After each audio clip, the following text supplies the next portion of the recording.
Lunes siempre tenemos con nosotros a Dylan Pereira, editor de la revista Diplomacia y analista internacional. Dylan, vimos que el fin de semana se concentró en Hiroshima, en Japón, no solamente para la importancia que tiene Japón con Estados Unidos frente al tema de Rusia y China, sino también la visita múltiple que hizo el presidente Zelensky.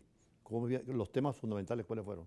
Así es, embajador. Pues el G7 precisamente se reunió en Hiroshima. Japón lleva este año la presidencia del G7, que desde 1973, tras la crisis del petróleo, pues estas naciones industrializadas se dieron cuenta de la necesidad de la cooperación en materia de políticas públicas y acción exterior, en materia de macroeconomía, política monetaria, política energética, y en los días que cursan en el mundo en este momento, pues se vuelve absolutamente vital. Los grandes temas que marcaron la agenda fue la posición del bloque frente a la guerra entre Rusia y Ucrania. El resultado ha sido un espaldarazo total a Kiev, el tiempo que se ha necesario, incluso con avances significativos en materia de cooperación militar. Vimos que un giro de 180 grados por parte de la política de Washington de permitir la exportación de cazas F-16 a las autoridades ucranianas e incluso entrenar a pilotos ucranianos en territorio norteamericano. Esto puede significar una ventaja estratégica para Ucrania en la guerra. Otro de los grandes temas era la posición común que adoptaría el bloque en una declaración en torno a China. China ha aumentado no solamente sus capacidades de control doméstico de la política y la economía, sino también su política exterior asertiva, como lo llamaba Rishi Sunak, el primer ministro británico, en materia de tecnología y comercio. Hay una fuerte pugna en torno de materia arancelaria con los chinos y también por el aumento de su influencia en zonas como Asia Central. De hecho, en el marco del G7, el presidente Xi Jinping se reunía con sus aliados de Kirguistán, Tayikistán, en el Asia Central. Las repúblicas soviéticas Las antiguas repúblicas soviéticas, reafirmando un bloque que apoya las autocracias de Asia Central.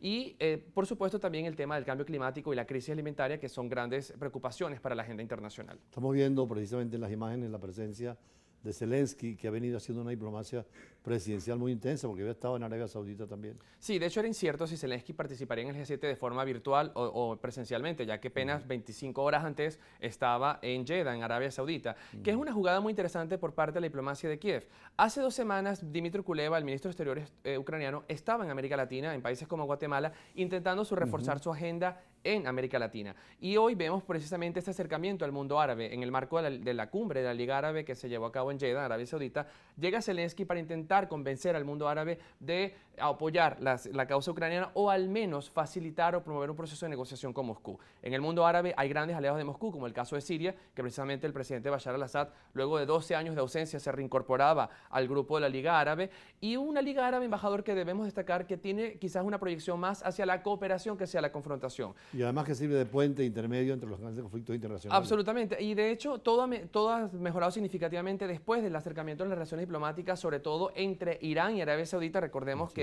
justamente con la transición y el apoyo en la mediación de China, Arabia Saudita ha abierto embajada de Teherán y Teherán ha abierto embajada de Riad. Esto es un hecho histórico después de 30 años. Ahí están dándose la mano precisamente Arabia Saudita y Siria. Para Siria es muy importante porque también tiene el conflicto y las consecuencias del terremoto, no solamente en Turquía, sino en Siria. Y la necesidad, embajador, de una cooperación regional frente a temas globales como el cambio climático. Probablemente el Medio Oriente sea de las zonas que más van a estar afectadas por la sequía, por el riesgo de desertificación, y es necesario que actúen en comunidad. Incluso la declaración de Jeddah, me gustaría destacar hechos como el apoyo al proceso de negociación en Sudán. Está abierto el príncipe Bin Salman de Arabia Saudita y otros líderes de la Liga Árabe han dado un espaldarazo a las negociaciones de paz en Jartum, en Sudán del Sur, al igual que el avance con las negociaciones con los hutíes en Yemen, intentando apuntar a una estabilidad regional que le permita al bloque africano del norte de África y del Medio Oriente, de la Liga Árabe, actuar como cooperación como lo hace la Unión Europea en el marco internacional. Y en la imagen que tenemos frente a nosotros no solamente están los árabes del Golfo, sino también todos los árabes del África. Así es. E inclusive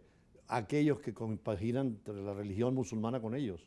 Absolutamente. Y de hecho, lo decía Bashar al-Assad, embajador, en su declaración, en un discurso muy esperado, después de 2 años de suspensión del bloque, que el arabismo ha sido el pasado, el presente y el futuro de Siria. Y esta cultura panárabe, que es lo que domina la Liga Árabe, ha sido el vector y es lo que están intentando reforzar en estos momentos, sobre todo en zonas de inestabilidad muy marcada, como es el Cuerno de África o el África subsahariana, que está intentando aumentar la cooperación incluso financiera de las grandes potencias regionales, como Arabia Saudita o Irán, que tienen unas capacidades tecnológicas, económicas mucho más desarrolladas, para intentar desarrollar una agenda común que además contribuye en temas de alcance global como la migración. El mayor país, de la mayor región de países emisores de migrantes es precisamente el norte de África, y esto tiene repercusiones inminentes en la Unión Europea, en Estados Unidos y en el resto de la agenda internacional. Ahora, al referirnos a la cumbre también China con los países de la antigua Unión Soviética, pareciera que pierde influencia Rusia en todo ese vasto imperio que era de la Unión Soviética, y ahora China tiende puentes, que además le conviene por sus fronteras, pero un poder también internacional. Hay recursos de minerales,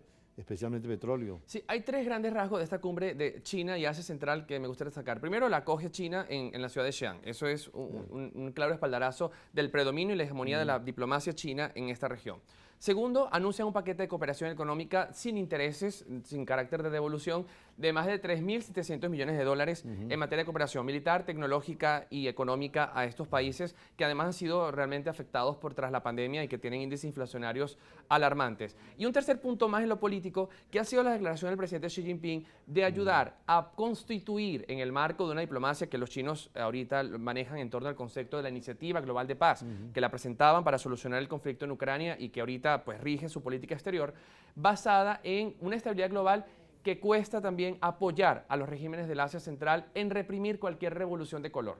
Esto lo ha dicho claramente Xi Jinping y es algo que pues, es un gran puñal a los intentos de democratización de esta región del mundo, con algunos casos como Bielorrusia, que siguen muy cercanas a Moscú, pero esta área más del Asia Central se acerca más pues, a una política mucho más dura de una hard y soft policy que ha llevado a cabo Beijing en una hegemonía internacional que al mismo tiempo en Hiroshima el G7, que representa a la OTAN, que representa los valores occidentales, está intentando frenar. Ahora, una democracia que está solidificándose es la de Grecia. Hubo elecciones, pero después del corte y con los compromisos comerciales, vamos a hablar de esas elecciones porque posiblemente hay nuevas elecciones porque no tiene mayoría parlamentaria el nuevo primer ministro. Ya regresamos.